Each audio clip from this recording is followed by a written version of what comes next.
Transition planning for students on the autism spectrum, practical ideas, elementary school. Transition is a natural part of all educational programs. Students with and without disability following new rules, schedules, and routines. School rules. Lots of schools have student handbooks, or they have a lot of these things in writing. So these are the general school rules I'm talking about, and there are often a lot of them. So having your student receive a copy of them before school starts to be reviewed at home can be very helpful. They need to know what are the school rules, are they posted and where, walking around the school and seeing where the rules are posted can be very helpful, and it's an opportunity for discussion. Sometimes there are school-wide recognition for following the rules. Does this happen at this school? I know a school that I was in, there were school assemblies once a month, and kids who had no referrals and had really followed the school rules were often recognized during those school assemblies. What are the consequences for breaking a school rule? Are there referrals? How does one receive a referral? What are the consequences for receiving a referral? If you receive more than one referral in a certain amount of time, do the consequences become more grave? All these things should be reviewed with your student, probably need to be reviewed more than once, and for our kids to know about them before something happens is critically important. And hopefully you will create just a much happier student as you prepare for these changes. Things to consider in the elementary grades. Please think of kindergarten as having a big transition, but this also applies to students who are coming to your new school or transitioning into a new grade. So we've got to think about entering a new school, moving up to a new grade, accessing many places in a new building, having more than one teacher, attending school for a full day, following new rules, schedules and routines, and all the social relatedness. Entering a new school, kindergarten, and other grades. Students with autism are often very anxious when coming to a new school. Following our suggestions to reduce everyone's anxiety. Try to meet before school to review the IEP. Parents should have a copy, or your sending school or sending program should be sending you a copy. Sometimes it's not a perfect world, sometimes files don't show up on time, but I would encourage everyone to gain a copy of that IEP so that you know your students' educational needs before they enter your room. Call or meet with the previous team for a quick review of the positive supports that were currently in place. What was reinforcing to the students? Sometimes we get a little stingy with reinforcement, but if we know what reinforcement works for each student, and particularly students on the autism spectrum, you will start the school year much easier. Those will be familiar practices to your student, and it will reduce anxiety. Secure a copy of any visuals that may have been used in the previous setting. Sometimes those sending school is not willing, they use the visuals with other students, so they're not willing to send them. Sometimes they are made specifically for the student you're receiving, and you will receive them. If they don't come, could somebody take a digital photo of what the schedule looked like, or what the reinforcement system looked like? Some of those digital photos are very, very helpful, and then you can reproduce that on your own. Understand the student's language level and supports needed for positive communication. Most speech-language pathologists have a working file, and they're willing to release that working file to the next speech pathologist. Please check so that you know what communication strategies were used for your student, because there's nothing that can lessen the opportunity for some behavior problems than providing your students with positive ways to communicate. If necessary, designate a safe place for the student to move to when needing a break. Understand their sensory needs. So look at your room, Look at areas outside of your room. Is there an area with a support teacher, and where might that safe place be? But designating that first and making sure that the student knows where that place is and has an opportunity to walk down there, sit there, maybe read a book there. If there are some sensory tools that are going to be placed in that break area, how are those to be used? Giving students an opportunity to manipulate those sensory objects and be in that place before there's a crisis or before it's necessary is really helpful. And then I think it's important to designate one safe person for the person to refer to as needed. This could be the resource teacher, this could be the speech pathologist, this could be a principal, it could be an educational assistant, it could be a variety of people. Sometimes it's been the custodian. That's something for your team to decide, but I think it's really important for students to know that before school starts and to have some opportunity to be with that person. Entering a new school continued. Suggest to the parent that they access the school playground over the summer to establish or maintain familiarity. For students who have been at the school, this maintenance of familiarity can be very important. They can go over during the summer, play with brothers and sisters, maybe take a neighborhood friend, maybe just go with their parents. School playgrounds are generally less crowded, but maintaining that familiarity, playing on the playground equipment, and practicing safety measures can just continue to reinforce good practices. If the school is new to a student, then they become familiar with the playground. They can play on the equipment, they can establish some rules and routines, and they can practice safe measures while playing on the equipment. Parents are great about establishing this before school starts and over the summer, and that's very, very helpful.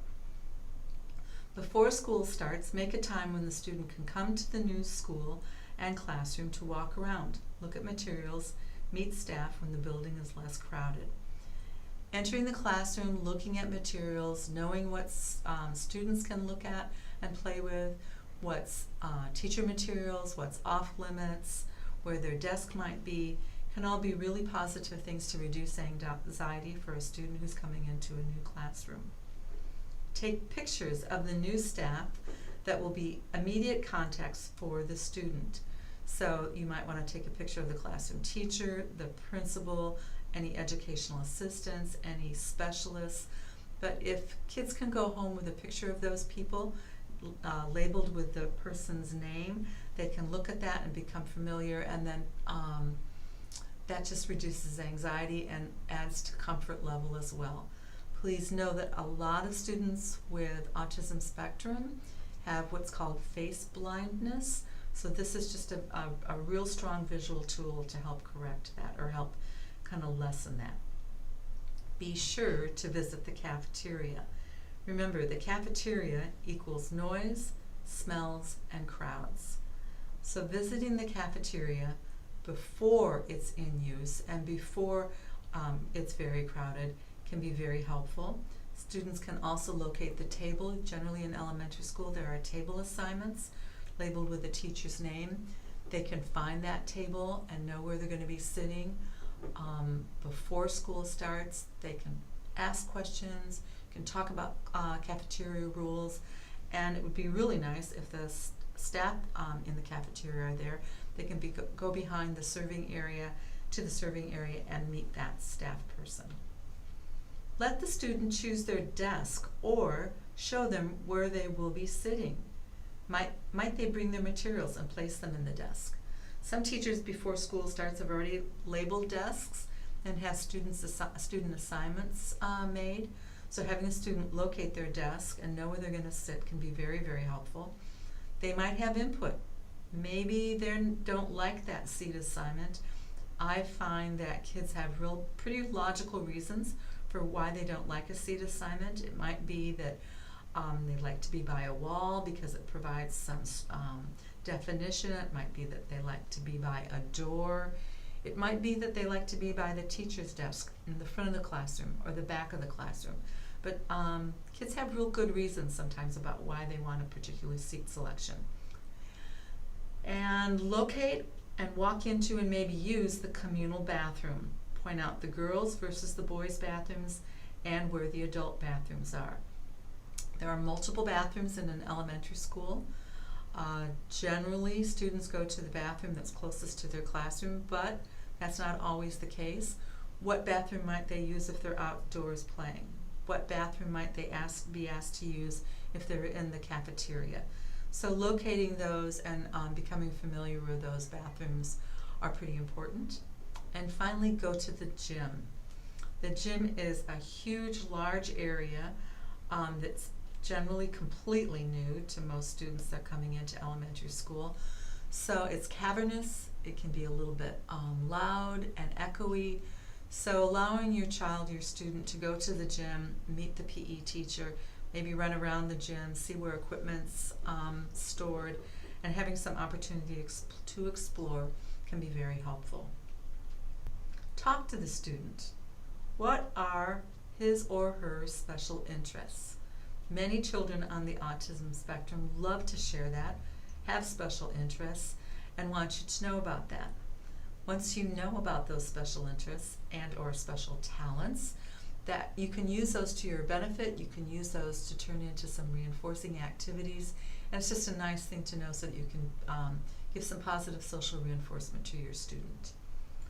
Are there things the student wants the new teacher to know? Sometimes kids have some particular things that they need. This may or may not be indicated on their IEP, but you get a wealth of information from students when you ask them and talk to them, and I think it just sets a nice tone for starting the year. Are there particular supports that they would like? Like I said, there might be different seating needs. They might like to have heads up before a fire drill. They might like to be in the first of the line or the back of the line.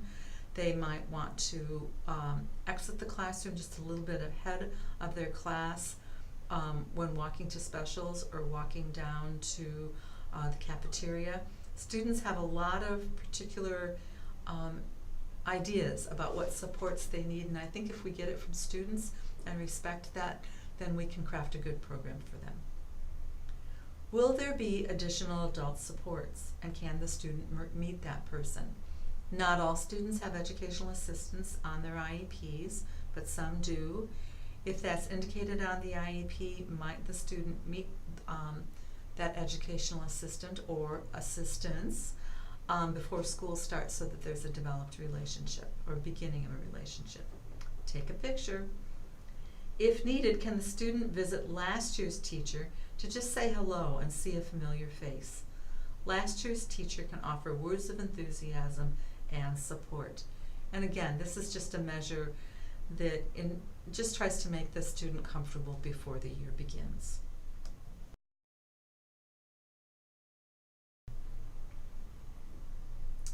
Moving to a new grade. Can next year's teacher be assigned in the spring? If possible, may the student meet the teacher before the end of the school? So those are two separate questions. Some elementary schools have move-up day, where all students know who their next year's teacher will be, and they actually do some switching around and move up and have an opportunity to see who's going to be in their class, meet their teacher. Teachers might just read a story, but there's an opportunity for kids to have some familiarity and comfort before the end of the year. But if not, and if there isn't a move-up day, can they meet their new teacher? Have classroom assignments been made, and is that a possibility? It's not always a possibility, but it's something to think about. If the teacher assignment is made in the spring, may the student attend one preferred activity with the existing class, and can a buddy from that class be assigned? Sometimes if a buddy from the existing class offers and makes an invitation for the student to come and listen to a story with the class and have some time in the room and see how it functions with a group of students who have been with that teacher all year long and know the order and routine can be very comforting, because it can be a very orderly, routinized process that just brings some structure and some understanding of expectations to the student before they exit for the summer. It's just something to think about. How will homeschool communication be established if needed? Lots of teachers and parents craft communication notebooks. Sometimes it's just an email. Lots of teachers suggest to parents that they email them, because teachers get so busy we don't always remember, and a parent emailing a teacher can be a prompt. I think those are reasonable requests, but I think no more than maybe once a week, or maybe twice a week. I think that sometimes that practice can be overused, but it depends on the student. But I think we should be really careful about meeting the teacher's needs when we establish something like that. Accessing many places in a new building. I think I mentioned walking the building before it's crowded with staff and students, and recruiting parent support for that, but I want to underscore that again. Even if it's a returning student and they've been gone all summer, it's amazing what kids forget. And for new students, it's critical. Walking that school, going down the halls, going from their class to bathrooms, going where the cafeteria is, where the office is, where the nurse is. Just accessing all those places is really important and just adds to comfort level. Going and meeting or reintroducing your student to the school secretary, the custodian, the cafeteria workers, and the playground staff. Doing all that, if possible, is very helpful before school starts. And again, take pictures for this student to have at home, because with that facial recognition difficulty, sometimes this is really helpful. Visit all the classrooms where specials occur.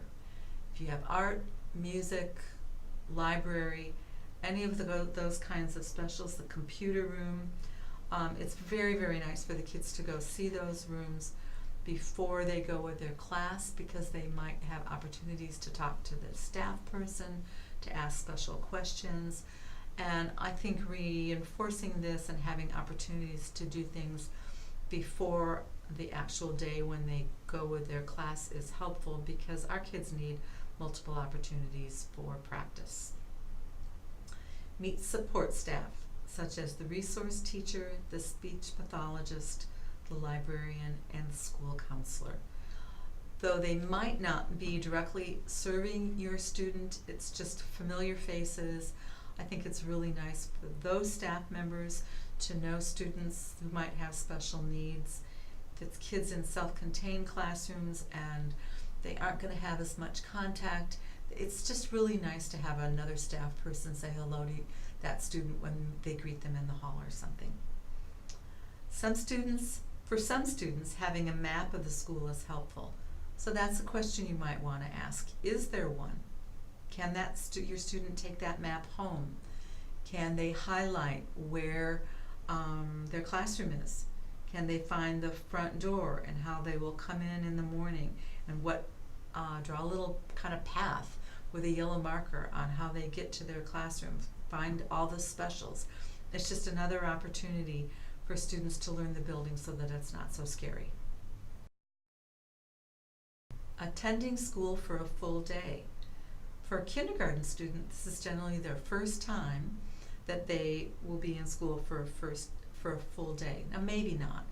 Some kindergartens are still half days, and some kids are provided with that choice. So that's something to really find out, because that's a big deal.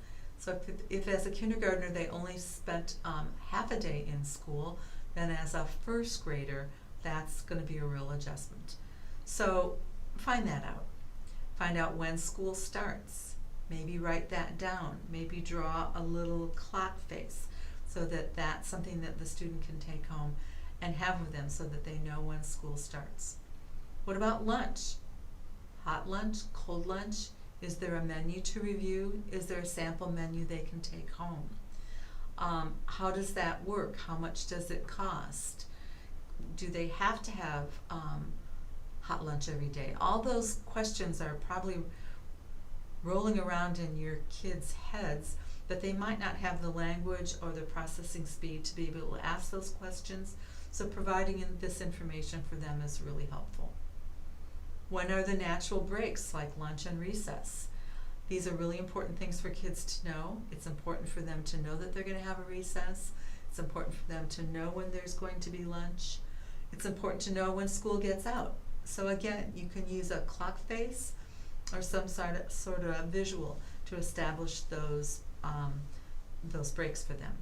And so that's what I said at last, develop a timeline or a graphic representation for the way the school day progresses. Following new rules, schedules, and routines. School rules. Lots of schools have student handbooks, or they have a lot of these things in writing. So these are the general school rules I'm talking about, and there are often a lot of them. So having your student receive a copy of them before school starts to be reviewed at home can be very helpful. They need to know, what are the school rules? Are they posted and where? Walking around the school and seeing where the rules are posted can be very helpful, and it's an opportunity for discussion. Sometimes there are school-wide recognition for following the rules. Does this happen at this school? I know a school that I was in, there were school assemblies once a month, and kids who had no referrals and had really followed the school rules were often recognized during those school assemblies. What are the consequences for breaking a school rule? Are there referrals? How does one receive a referral? What are the consequences for receiving a referral? If you receive more than one referral in a certain amount of time, do the consequences become more grave? All these things should be reviewed with your student, probably need to be reviewed more than once. And for our kids to know about them before something happens is critically important. Following new rules, schedules, and routines continued. Classroom rules. All teachers review the classroom rules at the beginning of the year, but students with ASD might need to have the rules reviewed more often. So could there be a private conversation? Could those be written down in some fashion? Persons who work with kids on the autism spectrum know what making a T-chart is, and so ask your autism consultant or your speech pathologist, but sometimes making a T-chart, it's a visual that shows the school rules or the classroom rules, can be very helpful. It's something tangible, it's something kids can refer to, they can take it home, and it provides that repeated practice. Are the classroom rules posted? Most teachers post them, and they're somewhere in the classroom, but in a busy classroom with lots of things posted on the wall, you would be surprised the kids with autism that miss that. I think there are lots of kids that miss that. So pointing that out and going over and literally walking to where the rules are posted and reviewing them is extremely important. Are there rewards and consequences for following the classroom rules?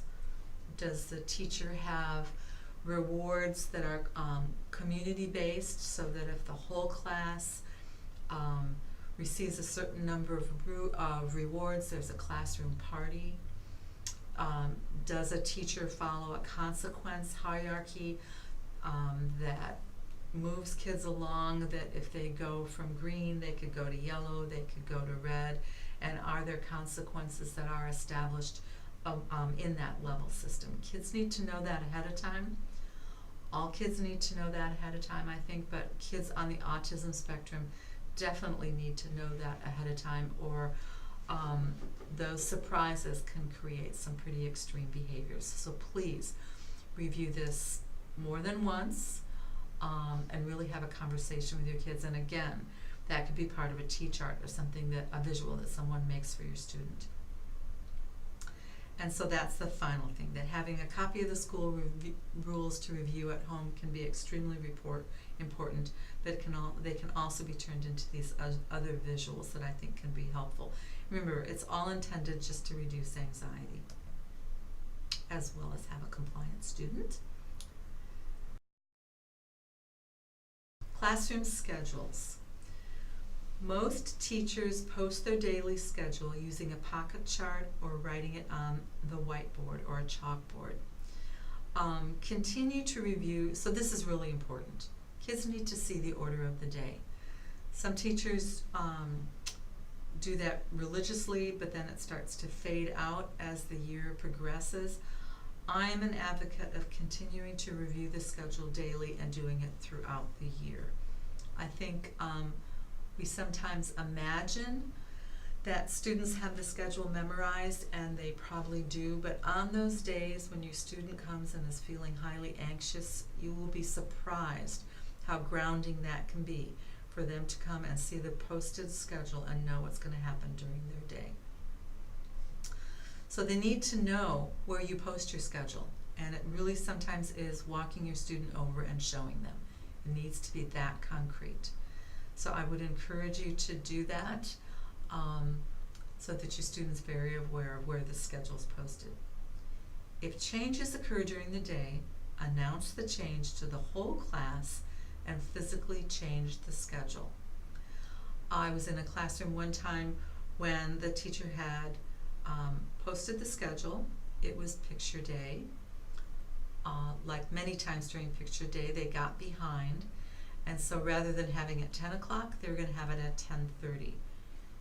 She stopped, she got all the kids' attention, she announced that that was going to be the change, and literally went over to the pocket chart and flipped when the pictures were going to happen and the activity that was going to be before or after that, and made that change, and it really reduced the anxiety for the students with autism that were in her classroom. Does the student with autism need to be prepared ahead of time for this change? And maybe they can physically change the pocket chart themselves. I think not only the example that I just gave of picture day, but any other assembly or thing that's or activity that's non-routine. Big one might be the substitute teacher is going to be there the next day. If you can prepare your student ahead of time, say, so-and-so, I'm sorry, I'm going to be out sick tomorrow, or I'm not feeling well, or I have to have a personal day, and you're going to have a substitute tomorrow, that can be very, very helpful for the student who's living with an ASD to think about that in the evening and come to school prepared. Those little changes and preparing students ahead of time throughout the day can also be very, very helpful. Then when you're developing your schedule, please consider, do you have a student that can read a schedule, or does this student need to have picture icons? There's a great software program called BoardMaker. Many speech therapists and resource teachers have that program. For kindergarten and first graders, they often need to have picture icons associated with the words on a schedule. You might ask in your building if that program, BoardMaker, is available, because that's a great way to make picture icons so that you assist your student who is a non-reader. And then finally, and this is something that might be on the IEP, maybe not, if you find that you're developing an individual schedule, that's something that might want to get the IEP team together and talk about.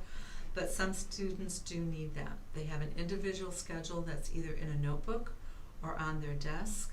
That individual schedule can show when their support staff come and work with them. It might be when they're leaving to go to the speech language pathologist. It might be when their resource time is. It might be that they have an occupational therapist or a physical therapist coming, or that this is a day when adaptive PE person is coming to the building to work with them or be in PE. All those things are often posted on an individual schedule, and those are very helpful to many kids. And then just another question, and again it's an IEP team discussion and question: does the schedule need to be broken down into smaller segments? Some kids prefer and do best when they just see the morning on their individual schedule, and then it's broken down, and then they see the afternoon. So those are big questions that an IEP team can help process with you.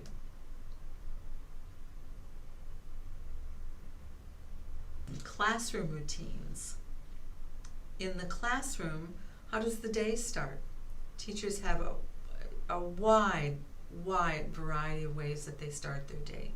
Sometimes it's when music starts to play, and then all kids are supposed to go and sit in their desks.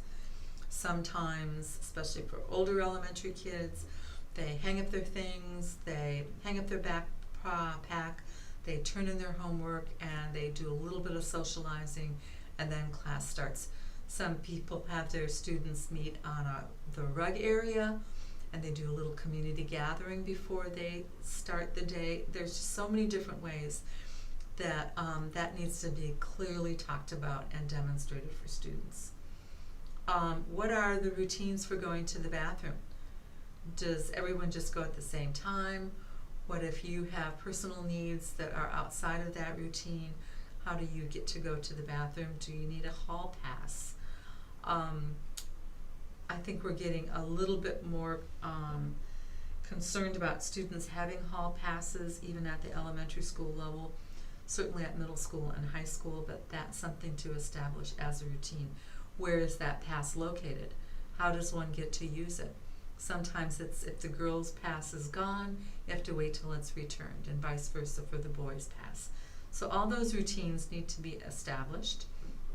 And what does the end of the day look like? How does the day close down? Is there time to write down homework? Has there been an expectation that homework is written down throughout the day, or is there some mechanism for reviewing that before school ends? There's all sorts of stuff for establishing routines that are developed at the beginning of the school year. There are specific routines around the school. There's a specific routine for PE, for the lunchroom, for recess, and for all specials. So reviewing those with each student or with your student is really important. Maybe they need to write some of those things down. Maybe a visual needs to be made.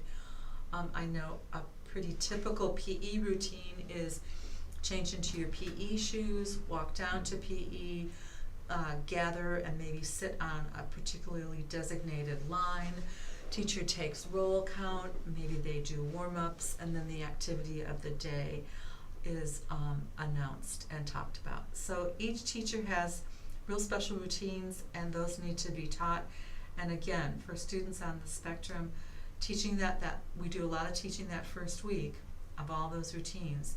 And most students learn the routines quickly, or they have the ability to intuit and look around and watch what other students are doing and follow along. I would not take that for granted that your student with autism is doing that. Academic success.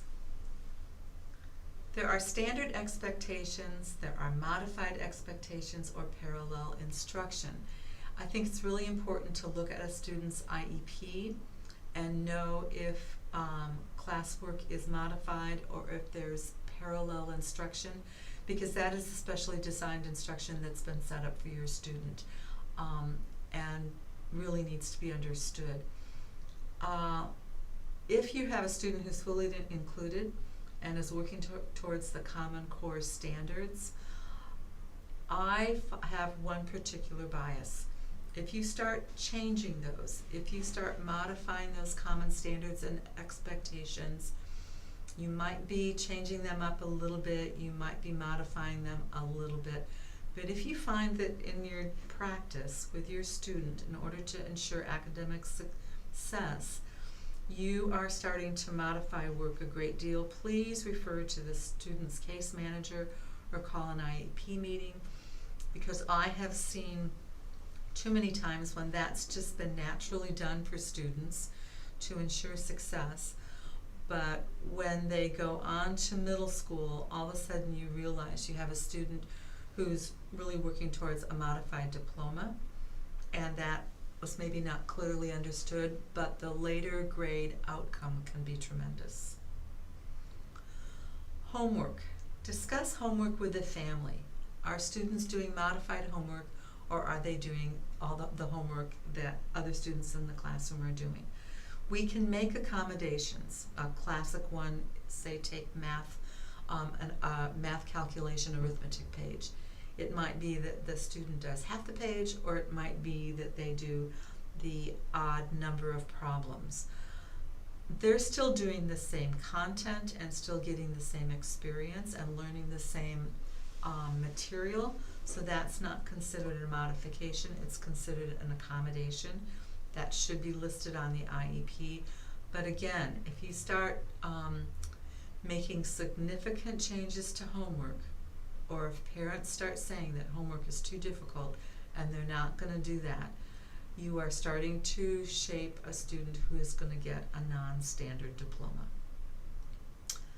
Think about types of study skill strategies. Begin early and progressively add on. I think that just early on, having a little time set aside for homework studying, whether it's silently reading a book, how are kids going to be organized, is there time of day set aside, think just about study skills and study strategies, even in the first and second grade, and certainly by third grade. Those become very, very important. And what does it look like? How is it practiced? And how is it taught? And how is it reinforced? And finally, organization. Using some sort of binder system or homework folders or managing materials to go to and from school, being accountable for library books and returning library books, perhaps keeping a calendar for those kinds of things. All those kinds of systems that you start to develop and progressively add on to through the elementary school years ensure academic success during elementary school, but they're critical for middle school and high school. Careful planning can answer these questions when doing classroom assignments. How much work, where to begin, what to do and in what order, what to do when done, and what does finished look like. There are many students for some open-ended questions and open-ended assignments don't know how much work they're supposed to do. I'll use the example of written language.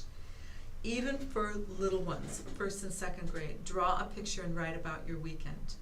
You'll see a lot of kids that will draw the picture, but they might not write about their weekend because they don't know how many sentences that means. Or in their mind, they're thinking of 2 24-hour days, and they can't imagine writing about that. So being very specific sometimes about how much work they're expected to do is very helpful. Where do I begin? Giving a student a workbook and not saying which page number they're supposed to go to, and then referring back to the how much work question that they're supposed to do page 19, 20, and 21 can really be helpful and give the student that specific information so that they can begin their task. Sometimes just putting a sticky note on things and defining that can be very, very helpful. What to do and in what order. Sometimes you take notes first and then you write your paragraph. If it's draw a picture and write about your weekend, you might want the picture first. You might want the sentences first and then draw. So sometimes clearing up what to do and in what order is very helpful. And then what to do when you're done. Lots of students just sit there, and if they don't know that they're to put it in the finished box, then they're supposed to silently read until the other kids are finished. Just defining that, all of these questions just need some greater definition, sometimes for kids on the autism spectrum, and it is extremely helpful. And then I'm a real big advocate. If you have large projects, they're going to be worked on over multiple days. If you can show the finished product to your class, and particularly the student with autism, you would be amazed at how helpful that is. I'll tell one quick story, and that's when I was teaching at the college level. And I had talked about the final project. And this was graduate school, and I had a student with Asperger's in the class. I had said I was not going to give any incompletes, and the due date and when the final assignment was due, and I'll be darned if second to the last class, my student came up to me and said, I don't know what finished looks like. So during break, I showed her a wide array of qualities of work for the final assignment, from ones that were not done very well, middle kind of graded work, to an exemplary piece. And she just looked at it and said, I get it, and I had the assignment done within 2 days. So if you can show any type of finished work for those large projects to your students, that can be really helpful. Meeting and making new friends. This is a really large topic, so it's not something that's intended to be covered in this webinar, but that social skills development and social thinking and social growth for students on the autism spectrum is one of the key deficit areas. So just to break the ice and to have students become more comfortable in their classroom, pictures, if you've got class pictures that are taken in October, you get some proofs back, and kids can have those at home and start to learn classmates' names. That's really, really helpful. Any other opportunities for them to be purposefully buddied with someone, or work with partners and not, I always feel badly when open-endedly teachers ask kids to team up with a partner. Lots of times it's the kids with the disabilities that are not selected, and so that becomes very awkward. So trying to work with that can be very, very helpful. And then just understanding whole group instruction, small group instruction, cooperative learning communities, and individual seat work, and how you're to work in your classroom community when those different kinds of instructional ways are happening can be really helpful, so that our students with autism can be comfortable and can participate in their classroom as successfully as possible. In conclusion, careful planning for transition will benefit everyone. If you will take a moment at the end of this webinar, there are attachments provided. What's provided are a transition notebook that was written by the Columbia Regional Autism Services Program, and it's full of lots of activities and lots of things that can be filled out in the spring or fall or shared among staff and parents. It's not intended that you're going to use the whole book, but there might be some things in the book that will help with transition for you. There are some samples of what I call social narratives, little workbooks that students can use in a workbook format with perhaps the resource teacher or the speech pathologist or their parent before exiting school in the spring, and have it during the summer. And this is a way for lots of questions to be answered and something real tangible for kids to look at as they enter a new school. You've got one that it's called Same and Different, and it was written for a student who was going from first grade to second grade and could be somewhat inflexible and have tremendous anxiety about things that were unknown for him. So the workbook is set up so that he knows there are a lot of things about first grade that will be the same in second grade, but it also points out some of the things that will be different. So you're just being provided with some templates that you can use, and use them as you will. I hope they're helpful, and thank you very much for attending this webinar. I hope the information was helpful, and I hope it helps your students. For more information, please visit our website,